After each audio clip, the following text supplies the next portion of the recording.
It's Hampton and Dulwich Schools in the Princess Elizabeth, the Junior Open 8s event. The yellow and black of Hampton in the yellow bloke makes it easiest to follow. Dulwich College in blue. They do. You wouldn't miss the crew in yellow, and this is such a hotly contested event. I think every year I come to Henley, I look at the crews entered in this event and I'm amazed with their technique, their skill, and how well they can move these 8s for such a young age. So the hairs on the back of my neck are standing up, Grace, because 40 years ago I was in the Hampton crew and won this event for the first time, so it's a long time ago, and so I have to declare a slight interest here. And I think on form it's likely that Hampton will have the edge. As we can see, here we are at the barrier marker, and it's just showing that lane 1 where Hampton sit is just a length up already over Dulwich College. Hampton is doing really well here. I think you can tell, like, as soon as the blades release the water, it looks like their boat just runs on, and they kind of take that moment before they break the knees to relax, to let the boat do some work, and it's clearly paying off for them. But I really like the way they're sort of making their stroke, doing it really efficiently and not relying on all sort of pure strength.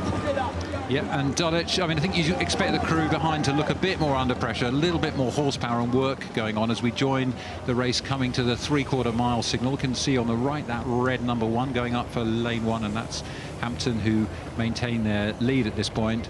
And just looking at them now, Grace, you can see what you were talking about, but the stroke rate, the number of strokes per minute, has gone down, which indicates they're pretty comfortable and in control.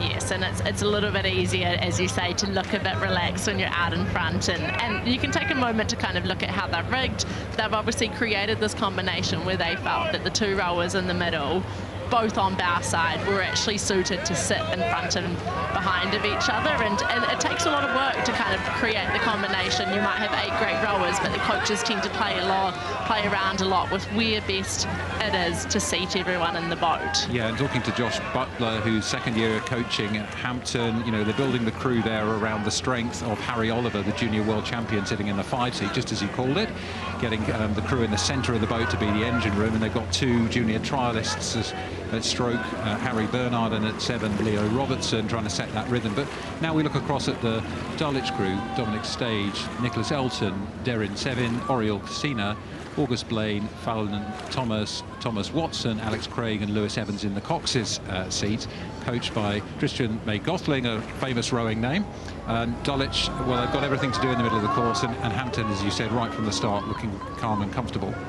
Yeah, and Dulwich has still done a really good job. I think in that shot we just saw before, I really liked how stroke seat Alex was still really long, and we've sort of mentioned it earlier in the race. When you are behind, it's really easy to start to tense up, to shorten up, to panic. And if your stroke seat does that, if your 7 seat does that, it can be very difficult to follow. But it looks like their stern pair is staying confident to row out long, even though they can't see where the other crew is in front of them, which is an impressive feat in this sort of race.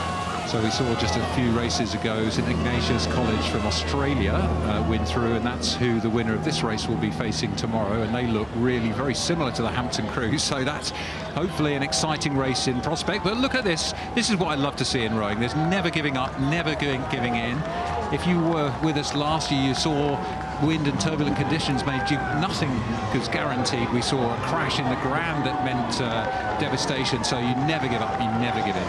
No, you don't at any regatta, but you don't specifically at Henley, because things can happen, and that's why this Dulwich crew is still going. They are still fighting to their line. Their coxswain will be drilling them to keep going just in case, and they're actually doing really well.